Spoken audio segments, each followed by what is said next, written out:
ติศาสตร์ริมหาดบางแสน80 ปียังคงอยู่สุดคลาสสิก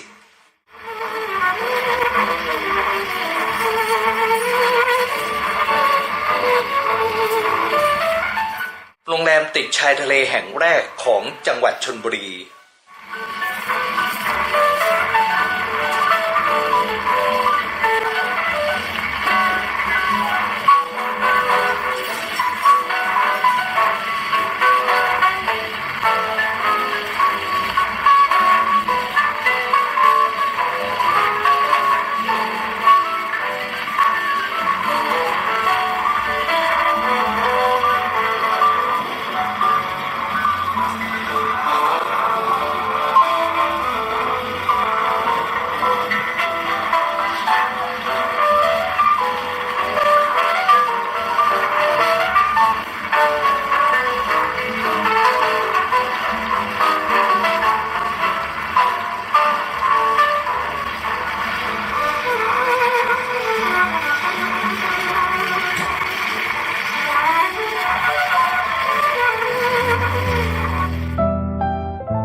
ขอต้อนรับสู่โรงแรม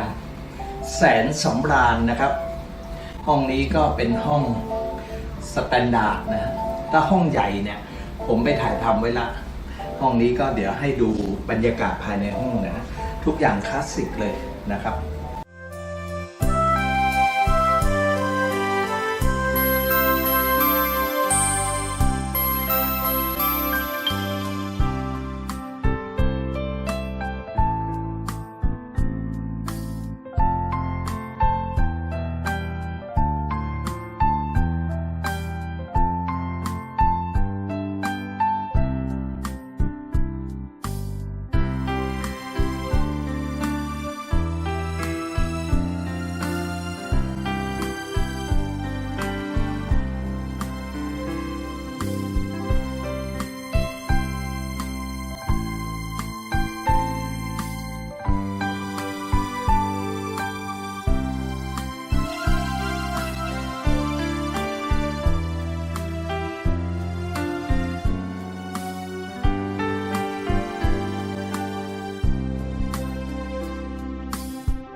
รงแรมแสนสำราญปีพศ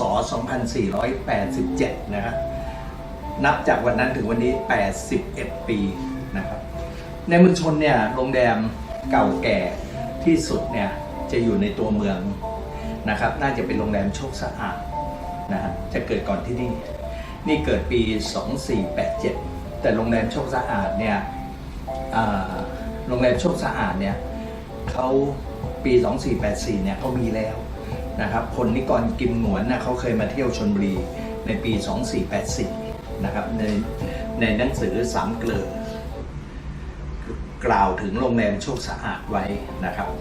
เพราะนั้นเกิดก่อนโรงแรมนี้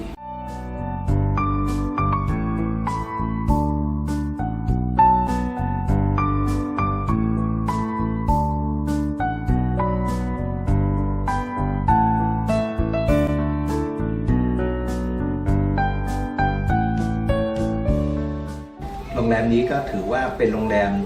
ติดชายทะเลแห่งแรกของจังหวัดชลบุรีนะครับหลังจากเป็นโรงแรมแสนสำราญ 2487 แล้วก็มาเป็นโรงแรมบางแสนแล้วก็มาเป็นโรงแรมบังกะโลบางแสนแล้วก็มาเป็นโรงแรมบางแสนบีชรีสอร์ทแล้วถึงมาเป็นโรงแรมปัจจุบันนี้ก็โรงแรมบางแสนเฮอริเทจนะก็เดี๋ยวเราไปชมรายละเอียดของโรงแรมนี้กันนะครับเชิญเลยครับ